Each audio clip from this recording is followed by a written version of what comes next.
guddoonka labada aqal ee baarlamaanka federaalka Soomaaliya xildhibaanada sharafta badan golaha shacabka iyo aqalka sare musharaxiinta xilka madaxweyne ee madasha ku sugan saraakiisha iyo ciidanka Soomaaliyeed ee habeen iyo maalinba u taagan difaaca dalka iyo dalka Soomaaliya haddayna la fadhiyaan danjirayaasha dowladaha saaxiibaha nahay assalaamu calaykum waraxmatullaahi wabarakaatuh ilaah baa mahad leh oo noo suurtageliya maanta inaan u diyaar garownay doorashadii muddada dheer aan sugaynay oo ku astaysan 15 May usbuuca soo socda mudanayaal marwooyin xildhibaanada sharafta leh waxaan weydiisanayaa ka codsanayaa inaad codkiina isiisaan inaad u heelisaan isbedel doonka inaad u heelisaan dowlad wanaagga oo ku dhisan la dagaalanka musuqmaasuqa iyo wadaniyadda patriotismka waxaad haysataan barnaamijkii isbedel doonka socda waxaan rabaa inaan ka taabto xagee ka yimid isbedel doonka isbedel doonku wuxuu ka yimid waxa la yidhaahdaa isbedel doonka fadhiidka ayuu ka yimid oo taariikhdeena ku suntan aan soo aragnay khibradeenna markaan kaashanana muddooyinkii la soo dhaafay aan ognahay wixii dalkaan soo maray saad ogtihiinba isbedel doonka socda ama isbedelka socda wuxuu ka bilowdaa wakhtiyadan hadda aan joogno doorashada ah waxaa dhasha ama aad doorataan madaxweyne cusub madaxweynahaas cusub ma yaqaano waxa adduunka uga soo horeeya waxaase muhiima inaan idin sheego waxa uga soo horeeya laba arrimood oo muhiima inaan ogaano ama aad ogtihiinba waxa uga soo horeeya la dagaalanka shabaab iyo cadowga shabaab oo ah argagixiso international ah iyo faragelin shisheeye oo dowlado qaar ay ajando u tahay Soomaaliya inaysan cagaheeda ku istaagin qofkaas cusub intaas soo rogeyn yaa wuxuu bilowdaa hawlihiisii kale in uu magacaawdo xukuumaddiisa inuu dowladdiisa dhisto 6 bilood ugu horeeya waa isbarasho 6 bilood ku xigtana waxa weeye waxa bilowda political instability xasilooni la'aan siyaasadeed bilaawata halkaas waxa ku kala qaybsama golaha shacabka conflicta bilowda sanad gudaheeda waxa laga yaabaa inuu ka baxo prime ministerkaas ama xukuumaddaas ka baxdo caado waxa ah sanadka ku xiga in la magacaabo haddana xukuumad cusub xukuumaddaas cusubna ay jidkii hore marto 6 bilood isbarasho iyo 6 bilood oo political instability ah halkaas waxaa cad labadaas dowladood inaysan waxba qaban oo ay fadhiid yihiin dowladda saddexaad sanadka saddexaad bilowgiisa waxaa la magacaabaa xukuumad kale xukuumaddaas markay 6 bilood jirto 6 bilood ku xigta markii ay bilaaban rabto iskhilaafaad ama khilaaf bilaaban rabo waxaa la xasuustaa in doorashadii 1 sano iyo bar ay ka dhiman tahay waxaa la bilaabaa noocee yaan galnaa doorasho noocee galnaa dastuurka waxaa noogu qoran doorasho qof iyo cod ah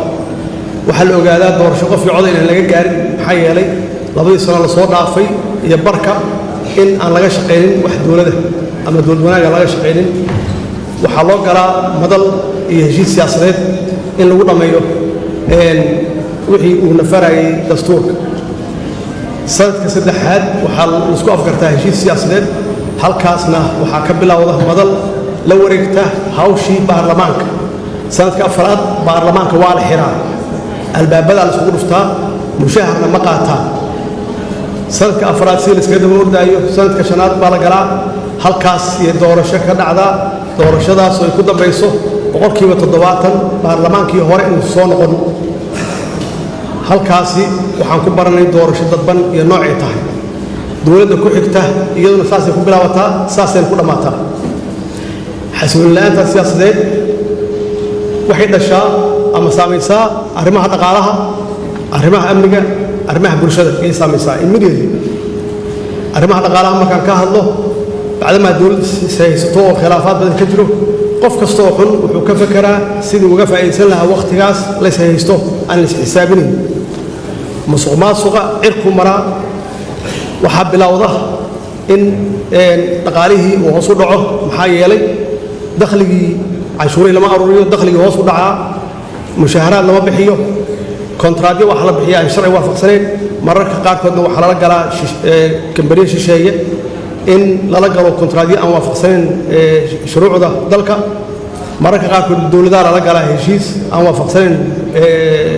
maxaan ku rahdaa shuruucda dalka bacdama dhaqaalaan ka hadlayno world bank iyo IMF-ka iyo African Development Bank dee lama shaqayn karto system ama dowlad aan xasilooneyn musuqmaasuq kaliya musuqmaasuq uu hareeyey halkaas waxaa dhammaada wada shaqaynta IMF-ka iyo world bank markii dhaqaaluhu saas wuxuu yahay markiiba waxay saamaysaa arrimaha amniga iyo saamaysaa arrimaha amniga musuqmaasuqa waa galaa ilaa systemka dhan yaa wuxuu yahay system fashilmay oo fadhiida ciidamada waxaa gala musuqmaasuq markiibana waxaa bilowda in aan mushaaraadka la bixin iyagoo awal mushaaraad fiican aan qaadanayn ciidanka qaarka sida iyaguna waxay sameeyaan bacdamaa faamiliyo xaasas iyo reer iyo carruur leeyihiin waxay bilaabaan waxay ahayaan inay iibiyaan ama ciidanka ka tagaan ama aagaga ay baneeyaan bakhaaradii hubka yaalay suuqaa la keenaa waxaa weeye waxaa ka faa'iidaysta cid alla ciddii xasilooni la'aanta siyaasadeed ama ka faa'iidaysanaysa iyo nabadgelyada ay koow ka tahay shabaab iyo dadka oo qaata hubkii oo marka dambana ay ku dhammaato qabiiladii dagaal inuu ka dhaco dhexdooda arms embargo waana lagu adkeeyaa maxaa yeelay dee waxaan nahay dowlad fowda ah chapter 7-kana waa sii socon way sii socotaa arrimaha bulshadana saasay u saamaysaa shacabku waa qalbi jaban yihiin bacdamaa dowladdeedii ay haystaan horumar inaba ha yaraatay aysan arkaynin musuqmaasuqu uu baahsan yahay waxay noqdaan indifference oo weliba mararka qaarkood dowladda ayay ka soo horjeestaan aniga oo ka faa'iidaysanahay khibraddaas waxaan go'aan ku qaatay in aan ka leexdo jidkaas isbeddeldoonka fadhiidka ah aan aado isbeddeldoonka socda haddana ma bilaaban aan ku dhigaan wuxuu ahaa wax runtii muddo dheer soo socday oo ku dhisnaa khibradda aniga aan leeyahay waxaan go'aan ku qaatay political stability ama xasilooni siyaasadeed dalka inuu galo waxaan ugu horeeya xukuumadda aad magacaawdo inay shaqayso muddo dheer taas aad ku wajihi karto fargelinta shisheeye aad ku wajihi karto dagaalkan kula jirno shabaab waxaan siiyey awooddii ugu badnayd xukuumaddii ugu horreysay 3 sano iyo bar iyo shaqaysay oo ahayd waqti ugu faraha badnaa ama ugu dheeraa ee xukuumad shaqayso taas waxay keentay political stability keentay xasilooni siyaasadeed bay keentay waxa ugu horeeya aan soo celin waxay ahayd civil aviation-ka oo muddo dheer 30 sano ku dhowaad dalka dibaddiisa looga shaqeynaya khaasatan magaalada Nairobi ee Kenya waxaan bilownay inaan ka shaqeyno dastuurkii oo meel fiican soo gaarsiinay oo hadda sugaya ilaa la gaaro heshiis siyaasadeed heshiiskaasi sugaya la cutubadiisa kulli ay dhamaadeen waxaan aadnay safarro aan ku bixinay Puntland iyo Galmudug halkaas oo dadka Soomaaliyeed aan ku soo boqonnay iyo xaaladaha ku jiraan waxaan noo suurtooday inaan dadka Soomaaliyeed ee galkacyo degan aan dib u heshiisiin u sameeyno oo muddo dheer ku dagaalamayay magaaladuna ay kala go'oneyd waxaan ka shaqeynay inaan odayaashii iyo dhaqankii isu keenno oo aan magaalada isu furno dagaal dambana uusan ka dhicin sidaas oo kale magaalada Caabudwaaq 5 qaybood ay u qaybsanayd 7 sano dadku isuma gudbaynin dib u heshiisiin aan ka sameynay ilaa haddana waa isu furan yihiin magaalada marka oo ugu dambeysay oo iyada naftigeeda muddo dheer dhib ku jirtay waxaan keenay dib u heshiisiin dib waxaan u soo celinay wada hadalkii Soomaaliya iyo Somaliland waxaan diidnay shisheeye faragelintiisa waa diidnay pressure in la saaro waa diidnay wax ay rabeen inaan yeelno maxaa yeelay annaga waxaan loo doortay naloo dhaariyey maslaxadda ummadda Soomaaliyeed iyo danteeda taas waxay keentay inaan ku guulaysanay murankii badda Soomaaliya iyo Kenya u dhaxeeyay muddo dheer kadib waxaan ku guulaysanay UN Human Rights Commission ilaa xaaladda siyaasaddu way degan tahay oo khilaaf ma jiro oo markii labaad naloo doortay waxaan ka shaqeynay oo aad iyo aad aan u soo dhaweynay dalka inuu galo qof iyo cod waad ogtihiin shaqo badan aan qabanay baarlamaanka waa keenay sharciyan keenay waana laga diiday sharci kale aan keenay kaasoo keenay inaan ku dhammaano doorasho dadban laakiin wax alla wixii awooddeeda ahaa karaankayga ahaa waa gaar tan ugu muhiimsanaan raba inaan xasuusiyo dowladdayda waxay difaacday sharafka iyo karaamada baarlamaanka 5 sano oo aan joogay baarlamaanka marnaba marka laga reebo intii yareed oo doorashada ku jirteen baarlamaanka shaqadiisa waa socotay waa la isku dayay baarlamaanka in la kala diro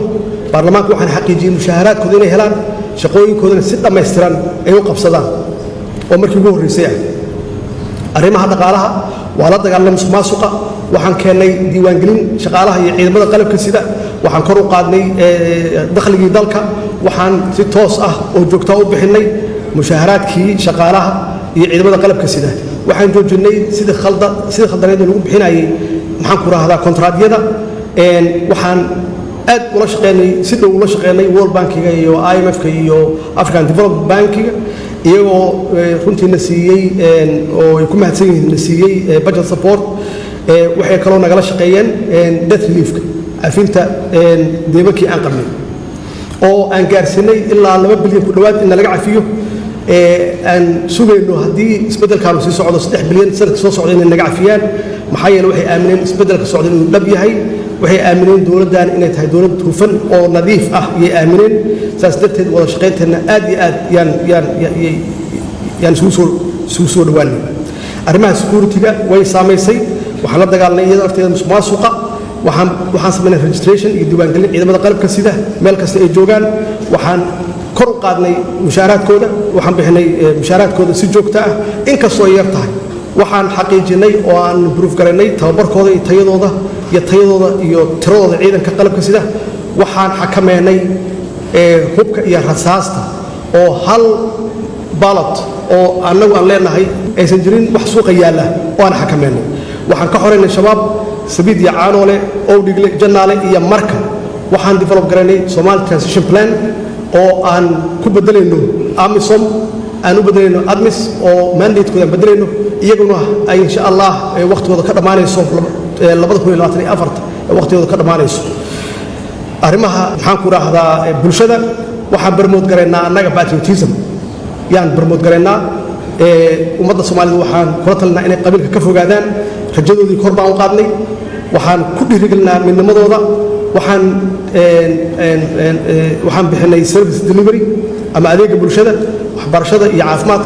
caafimaadka dhowr cisbitaal ayaa gacanteena ku soo noqotay ilaa 200 oo kun oo patients ah waa